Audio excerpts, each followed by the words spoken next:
Substance dualism is the philosophical view that our universe is composed of two kinds of substance, physical substance and the non-physical substance of souls, minds or consciousness. It contrasts with monist theories and their requirement of only one fundamental reality. Substance dualism is one of a number of different dualist philosophies, but they won't be the focus of this video, so for convenience I'll be referring to substance dualism simply as dualism. Before we even consider the flaws in its reasoning and supporting arguments, we can already see that dualism is unworkable. Substance, in the sense intended here, is a physical concept. The term non-physical substance is literally meaningless. When asked to explain it, dualists commonly fall back on physical analogies, referring to energy, or likening it to sound waves manifesting through a television set. But energy and sound waves are physical. Saying a non-physical substance is like something physical, except it's not physical, explains nothing.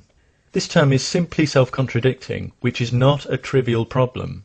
With a non-viable concept underpinning its entire philosophy, dualism is incapable of shedding light on consciousness in any useful or meaningful way.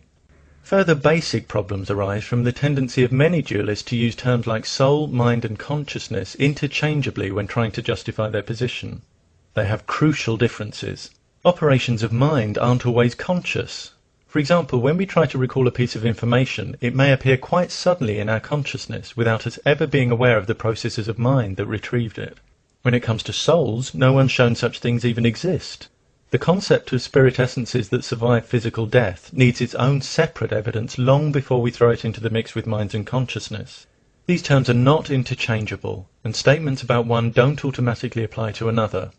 The focus here is on consciousness, which concerns the contents of our awareness or experience. Why do some claim there are two kinds of substance? Many point to the private nature of our access to consciousness.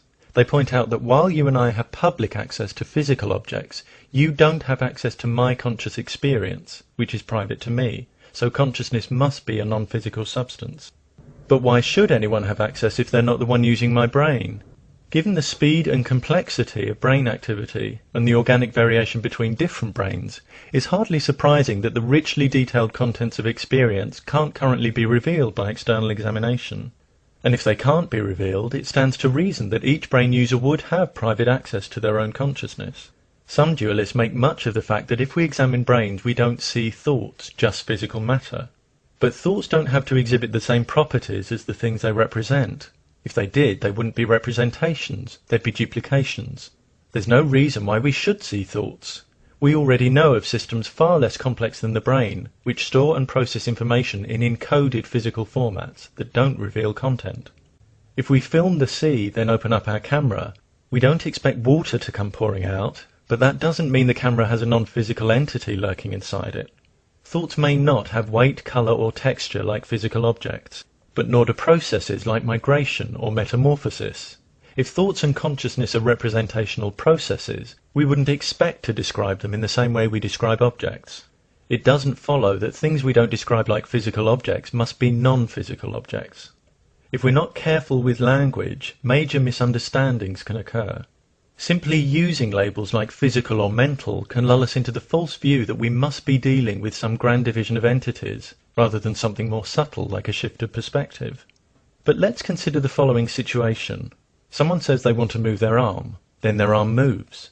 From an external viewpoint, physical analysis reveals that brain activity associated with decision-making is causally sufficient to account for the chain of neurological and muscular activity that leads to the movement. An actor, from an internal viewpoint, can report experiencing a decision to move as well as the internal sensations of movement, though how the movement is happening never enters consciousness. The moving arm itself is obviously observable from both viewpoints. This gives us two complementary accounts of the same event. There's what the brain and body are doing and how they're doing it from a third-person perspective, and what the experience of using and being a brain with a body is like from a first-person perspective. The dualist analysis of this situation typically confuses the two perspectives by attributing an experience with the power to cause movement. Not only does this create another needless paradox for the dualist, that is, the notion of physical and non-physical substances interacting, there's evidence, as I'll be exploring in another video, that our awareness of making decisions occurs after the decisions have been made non-consciously by the brain. Some feel they can gather support for dualism by simply declaring that if we split a brain in two and put each half in different bodies, we don't get two personalities. Not only are there no grounds for declaring this, given that such an experiment is beyond current technology, even if such an experiment were possible, the best evidence favours the opposite conclusion. So-called split brain patients, whose right and left hemispheres can't communicate due to the connecting corpus callosum being severed, have been shown to exhibit independent awareness, preference and beliefs within each hemisphere. Since each half of a split brain can display autonomous functioning, if it were possible to transplant each half into different bodies, the evidence suggests two personalities are exactly what we'd get. Indeed, it's not clear what the alternative was ever supposed to be. It may be hard to imagine having the potential for two consciousnesses, but the clinical evidence already exists. Split brain research isn't problematic for monists, but it is for dualists who assume the indivisibility of consciousness, an assumption that often leaks out in questions like, but which hemisphere would be the original person? Which incidentally is no more challenging to monism than cutting a bar of chocolate in half and asking which one is the original bar. Something dualists often point out is that most of our body cells are replaced every 7 years, so that in physical terms we're literally not the same people we were 7 years ago. They conclude from this that whatever maintains personal identity can't be physical, so must be a non-physical substance. In other words, a constantly changing body can't account for the continuity of identity. This is false. Constant change doesn't even disrupt the continuity of the very thing that's undergoing all the changes, the body itself. Look at your arm. Has 7 years made any significant difference to its appearance or function? We know fingerprints can remain identifiable for 70 years or more.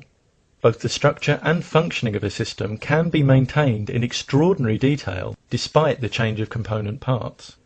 Besides, it's change that allows us to carry on functioning. Without it, we cease to live. Cell replacement disrupts neither brain structure nor function, and there's no basis for claiming it prohibits the continuity of personal identity. Furthermore, dualists who want to use the cell replacement argument as evidence of an independent consciousness unaffected by physical change have to explain why major brain damage is always accompanied by dramatic changes to psychological identity and functioning. Degenerative diseases like advanced Alzheimer's can be so devastating to the identity that sufferers are often described by those who've known them as physical shells. If consciousness is non-physical and irreducible, the specific psychological impairments that result from damage to specific brain structures become problematic.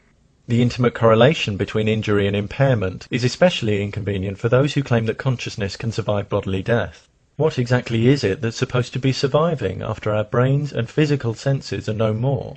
Let's be clear, if the sense organs for sound and vision are destroyed in an otherwise healthy body, there's no immaterial backup system that kicks in and allows us to see or hear again.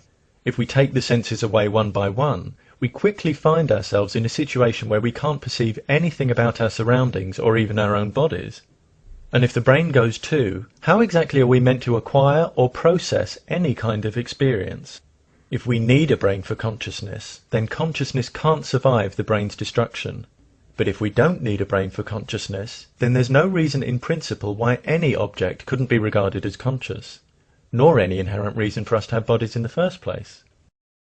Many find substance dualism appealing because until its flaws are understood, it appears to offer a line of reasoning that allows life after bodily death. However, with the contradictory concept of non-physical substance at its foundation, it's a philosophy that begins in incoherence, and this incoherence inevitably permeates and pollutes its reasoning. Self-contradictory concepts are not profound, they're just poorly formed. And labelling consciousness a non-physical substance has no valid justification, nor does it increase our understanding. It leads only to mystification. This provides a convenient retreat for substance dualists who like to play the metaphysics card when confronted with awkward questions. Noticeably, they rarely hesitate to offer scientifically testable arguments when they think they've got one, though as we've seen, these tend not only to be unsuccessful but flat out contradicted by the evidence. But ultimately, while competing theories make progress with evidence-based insights into consciousness, which will be the subject of another video, substance dualists fail to see that it's the whole premise of their philosophy that leaves them plagued by paradoxes. As a philosophy that assigns bogus causes to meaningless concepts, substance dualism is doomed in more ways than one to remain lacking in crucial substance.